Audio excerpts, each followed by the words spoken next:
Thank you, General Bikram Singh.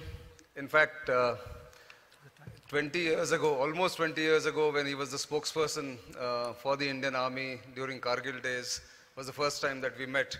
And it's interesting that he is the chairperson of this session that I'm invited to speak here.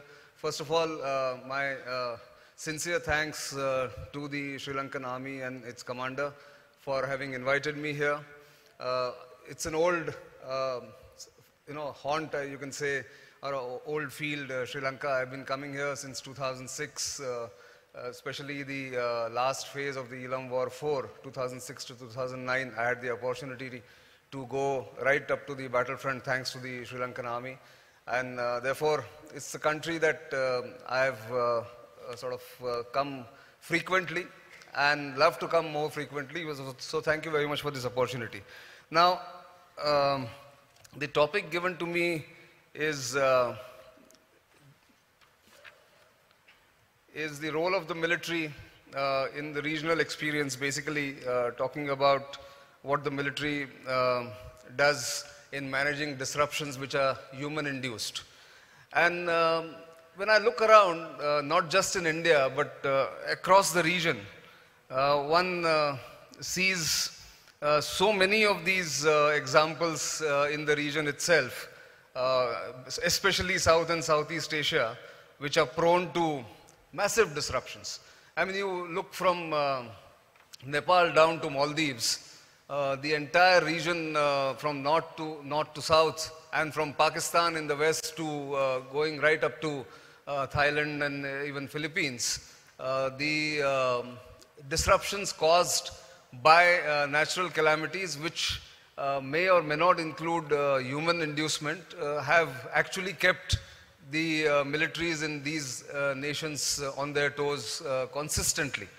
Look at the Nepal earthquake 3 years ago. Look at what happened in Sri Lanka last year and even this year. India goes through a regular annual cycle of floods, either in the northeastern region of the country or as it happened less than a fortnight ago in Kerala, or we have mudslides, we have earthquakes. So any of these countries that you see, be it Nepal, be it India, be it Bangladesh, Bangladesh consistently suffers from cyclones and floods. And all of these countries face this calamity in one way or the other. Frequent natural disasters and human errors happen. And actually, if you see, since this topic of this, the session is about human-induced climate change disruptions, except earthquakes perhaps, I think we can take the blame as humans on almost everything else. Flooding of the rivers because you're encroaching on the size of the river or the riverbeds. The climate change that is happening because of the plundering that the humans do of natural resources and forests and the hills and the natural surroundings. All that induces climate change, and that results in the calamities that we face.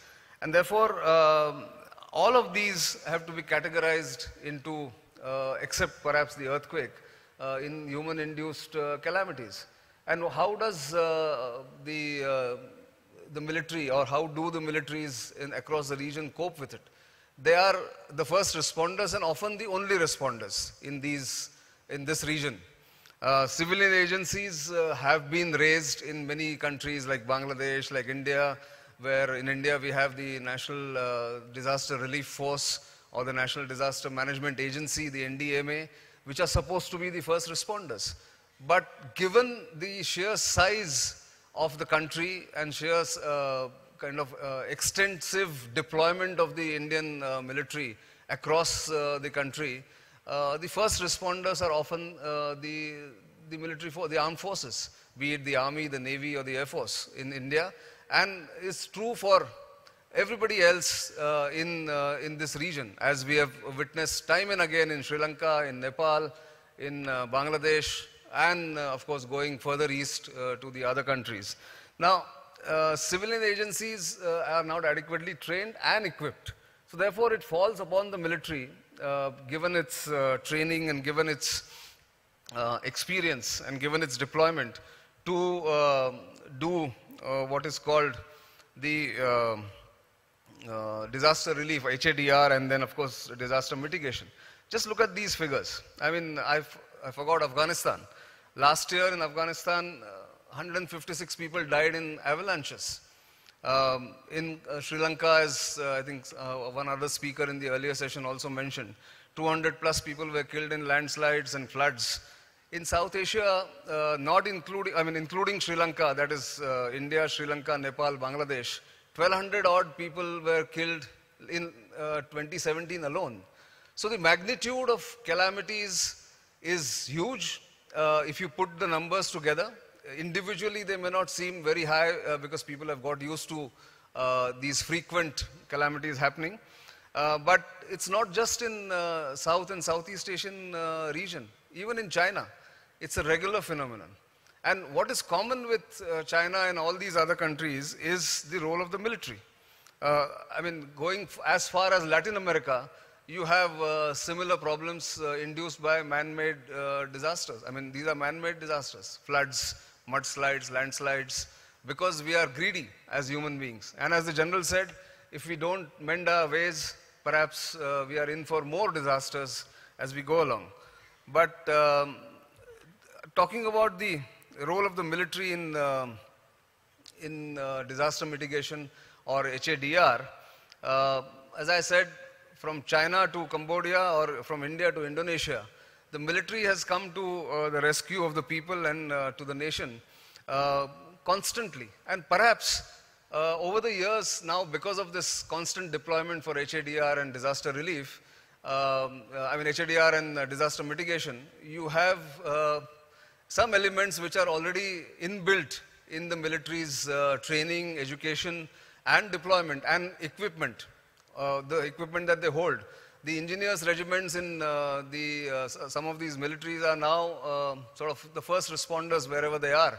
And they are the ones who now have started mapping that where would the floods come, where would there be a landslide, where would the disaster strike. So that's something that militaries have consistently done and will be called upon to do much more in the years to come, because as human beings, we are not mending our ways in that sense. So across the region, the military, because of its location or deployment in the remotest of areas, in India, I must give you that perspective. In Northeast, where I was based for 23 years, reporting from India's Northeast, living there, floods were an annual feature. But what was not annual was huge mudslides or landslides in places like Arunachal Pradesh, which are hilly and mountainous. And there often the only responder there was the army, which is deployed in far-flung areas along the border with China. And therefore they would do, or in Sikkim when there was an earthquake in 2013, it was only the army for the first 1 week or so which did all the possible mitigation and relief there. So they are better trained. The military's advantage is they are located in various areas, far-flung areas. They are better trained, they are cohesive, they are disciplined. And that advantage the civilian agencies don't have. So the military really is the savior in most of these cases. And it just does not do relief. It organizes food, it organizes shelter, it organizes medicine, it organizes medical camps, and even post-disaster, the militaries across the region have known to have contributed in repairing the roads, repairing infrastructure, helping with running maybe even electricity grids in many cases. So that's been the kind of a tradition, and it's become now a normal task. Of course, it is inbuilt in the secondary task for the military. The militaries in many of these countries have the secondary task of coming to the aid of civil authorities, be it in law and order, be it in flood relief, be it in disaster relief. But often, and this is the point that I think needs to be noted, that it is no longer a secondary task in many countries and in many cases. it becomes the first task, the first responder. The governments also feel confident to give the task of HADR to the military because the governments know that the military will deliver each time and every time, each occasion and every time that they're asked to do that. Look at what happened in Kerala. I think one of the most extensive deployments of the military assets in the Indian disaster relief scenario has happened in Kerala in the last fortnight or so. And they've again risen to the occasion, they've delivered. You look at what has happened in, excuse me, what has happened in Philippines, what has happened in Bangladesh a number of times, what has happened in Sri Lanka, and the militaries have delivered all the time. So since they are people who multitask, the military troops, the armed forces are given to do multitasking. They rise to the occasion, they are innovative, they are also people who do not flinch at any challenge, and therefore the military has come to the rescue, as I mentioned, in this region more often than not, and will continue to do so, because I don't see civilian agencies rising to the occasion or being equipped both mentally and physically to take on the challenge that is increasingly coming because of climate change. We are seeing rising sea levels, we are seeing unusually heavy rains happening because of climate change, be it in Kerala, be it in any of these regions. I mean, Bangladesh faces, as I said, cyclones and floods every year. Nepal faces avalanches, Afghanistan faces avalanches, and the military has risen to the occasion, as I mentioned. But climate change, let's face it, is here to stay, and it's only getting worse. So consequently, the challenge to the military and the task for the military is only going to increase because no other agency is as equipped and as mentally attuned to being deployed at a moment's notice. So there are, of course, other reasons. The more we are getting industrialized, the more we are moving to urban areas. And I didn't mention, the disasters waiting to happen in big mega cities, which are mushrooming all over, all our cities in India. Even when I look back 10 years ago to Colombo, the traffic itself sort of gives you a little bit of irritation these days, which wasn't such a case in Colombo 10 years ago or even 8 years ago. But that's the way we are getting urbanized, and all the attendant problems are coming there.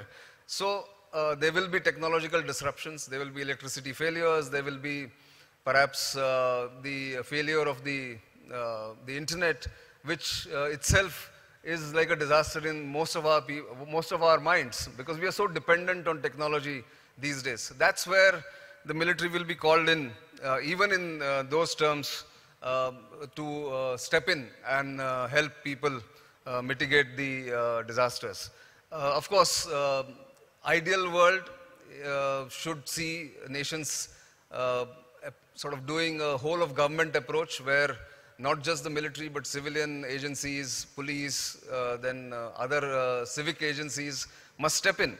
But that again, as I said, is an ideal world. So I think I'm posing this question, and perhaps all the predominantly military audience here can think about it. Has the time come now to have a specialized HADR or a CBRN cadre? CBRN, I know, is some units or some subunits are there. The chemical, biological, radiological, and nuclear disaster mitigation units are there in many of the militaries. But has the time come to have specialized subunits or units for HADR, given that so often the militaries in the region get called for disaster relief? So that's a question that I think the leadership has to answer, or even think as we think about the future.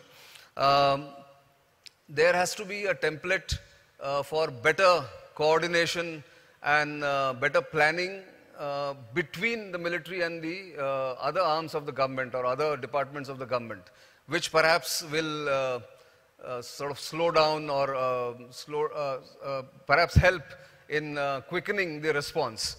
And I'm glad that I just heard last week in Delhi that the BIMSTEC nations are now coming together for an exercise in India sometime in December for what is called military medicine. So I was a little intrigued when somebody mentioned that the BIMSTEC nations' armies are going to get together for military medicine joint exercise. So I probed a little deeper. The journalist in me doesn't go away so easily. And then I was told that what they are trying to do is to come up with a handbook of how to set up field hospitals. What does a field hospital mean? What's the definition of a field hospital? How many doctors, how many nurses, how many beds? Who will look after if there is a joint disaster relief operation between different nations? Who will look after the field hospital? Who will set up post-disaster medicine centers? Who will set up food and shelter if there is a joint operation? So they're trying to come up with a exercise, and they're doing that exercise for the first time, and then come up with a handbook where all the tasks to different militaries, different friendly nations are allotted, the tasks are allotted, and then if there is a disaster where everybody has to get together, then each of the armies or each of the armed forces of different nations knows what they have to do if there is a joint disaster relief that has to be done, which is a good step. I thought it's a good mitigation strategy that they're trying to do in the BIMSTEC nations. And BIMSTEC nations, as we speak, are holding a summit meeting in Kathmandu, where India's Prime Minister, Sri Lanka's President, everyone is attending. Apart from them, there are other nations. So apart from having cadres or a separate cadre for HADR, is it possible now or is it necessary now for the military of each of the nations that we are talking about in the region to have a portion of their resources allocated for HADR? Armed forces have some of those assets inbuilt into their equipment or the equipping that they do, but do other agencies do it? That's the question they must start asking, the governments must start asking. Without that, the baby will be only the responsibility of the military. It needs planning, it needs allocation of work, as I mentioned, between military and civil organizations, which should be, again, under a template, which what the different nations are doing together. I think within a country, say Sri Lanka, Nepal, or India, or Bangladesh, I think there needs to be a division of labor between the armed forces and the civilian agencies. In today's world, I think quick information dissemination through social media and through all other means, when social media may not work during disasters. So what is it that the disaster agencies or disaster relief agencies need to do? They must have a single point communication center. I am a communicator and I always feel that one aspect where the armed forces across this region especially, and notwithstanding what General Bikram Singh did during Kargil, always falls short on is the communication strategy. To give out the messages of what they're doing right, and what they're doing quickly. The old standard template was that, okay, we'll do our job and people will come to know. But in today's world, it's not about doing publicity for yourself, but it's also about telling people that we are here and this is what we can offer you in terms of disaster relief. So therefore, quick information sharing through a single point communication center where all agencies work together, training personnel for specific jobs, as I mentioned, and that model, which if the BIMSTEC nations come up with that model, should be a model to emulate. That needs to be done. Right now, it's very ad hoc. It's all horses for courses and especially a reactive mechanism that is adopted by the militaries. I think they will have to look at this as a main task in many cases. I know militaries are not meant to be the main responders, but willy-nilly in this region, the military has been, as I said, the first and the only responder. So therefore, they need to think how they can do it. As I mentioned, BIMSTEC nations are already doing it. And therefore, I think its time has come to acknowledge, one, what the armies and the armed forces have done for disaster relief and disaster mitigation in this region. Their role has been invaluable, their contribution has been invaluable, but they need to think of refining and fine-tuning many of these tactics and many of these methods that they use so that they're not caught by surprise. The governments don't take them for granted. I think those are the things that they need to do as far as disaster relief and disaster mitigation is concerned. So therefore, I'll stop here. Of course, I'm sure there will be questions coming up during the discussion time. But thank you very much for this opportunity, and thanks for listening to me very patiently. Thank you.